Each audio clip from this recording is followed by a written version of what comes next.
Today we are diving headfirst into a topic that sparked more travel forum rants than a cancelled flight. Countries with locals who might come across a bit, well, unfriendly. Now, before we unleash the internet outrage machine, take a deep breath and remember cultural differences exist. What one person sees as bluntness, another might see as honesty. Let's explore this with a dash of humor and a sprinkle of perspective. At number 10, we have Greece. Greece, the birthplace of democracy and some seriously delicious food, lands at number 10. Tourists flock here for the ancient ruins, stunning beaches, and of course, gyros. But with 30 million visitors a year, some locals might feel a touch overwhelmed. Here's the thing: Greeks tend to be very expressive communicators. Lots of hand gestures and close talking, which can be misinterpreted as rudeness by some Western tourists. Remember, context is key. At number 9, we have Turkey.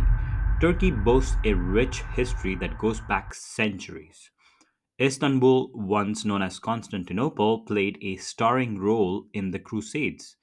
Think epic battles, not epic buffets. Today, it's a major tourist hub with welcoming over 50 million visitors every single year. However, not everyone feels the Turkish charm. At number 8, we have Italy. Okay, Italy. How can a country that invented pizza possibly be considered unfriendly? Well, according to some, the Italians have mastered the art of the side eye. With over 90 million tourists a year, it's no surprise that some Italians might feel a touch overrun. Number 7, we have Spain. Spain comes in at number 7, but the story might be a bit more complex than a grumpy travel blogger might suggest. Here's the breakdown. Some surveys suggest younger Spaniards might be less enthusiastic towards tourists, especially in major cities. This could be due to feeling overwhelmed by crowds or a desire to preserve their own culture. Spanish culture prioritizes long lunches and siestas. This relaxed pace might be misinterpreted as laziness by some tourists who value efficiency. Spain is a diverse country.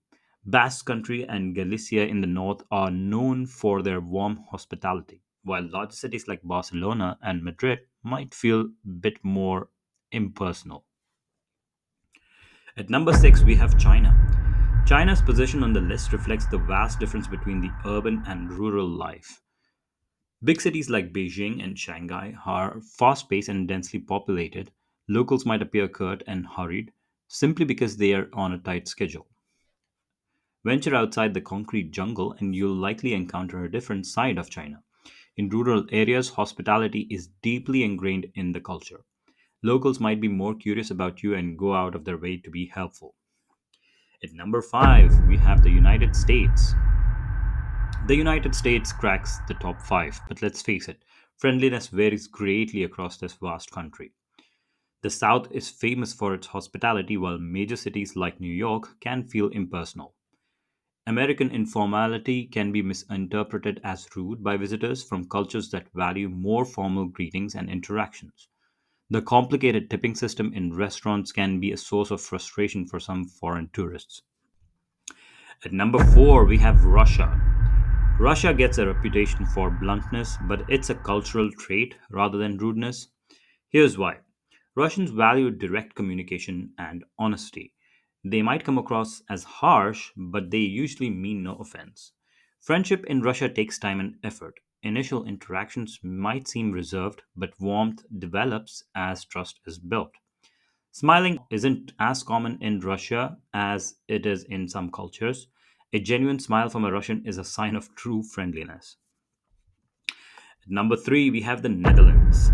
The Netherlands often gets lumped in with other blunt European countries, but there are some unique nuances to Dutch communication. Dutch culture values honesty and directness. They tell you what they think, even if it's not what you want to hear. It's not meant to be rude, just truthful. Dutch culture emphasizes independence and self reliance. Their demeanor might come across as reserved, but it's not a reflection of disinterest. It's simply that they value personal space. Once you get past the initial reserve, Dutch people can be quite friendly and have a good sense of humor. Strike up a conversation about cycling, cheese, or tulips, and you might be surprised at their warmth. At number two, we have Germany.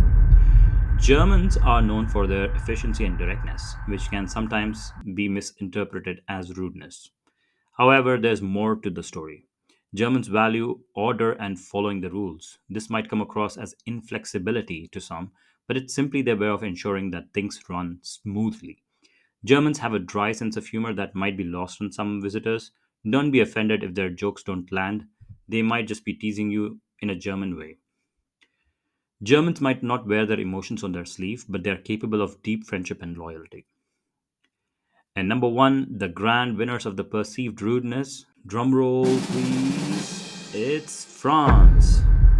Not surprisingly, France has a long standing reputation for being a touch unfriendly. Movies perpetuate the stereotype, and with 89 million tourists a year, some locals might feel a bit stressed. France's reputation for being rude often centers on impersonal interactions in major tourist hubs like Paris. And let's be honest, that's where most of the tourists go. Whenever I go to Paris, I am even afraid to interact with the locals just because they might be rude to me. Anyway, here's the takeaway. A little cultural sensitivity goes a long way. I hope you've learned a little something. If you have, it would do me a great favor if you subscribed and liked my video. I hope you have a wonderful day ahead, and I'll see you next time.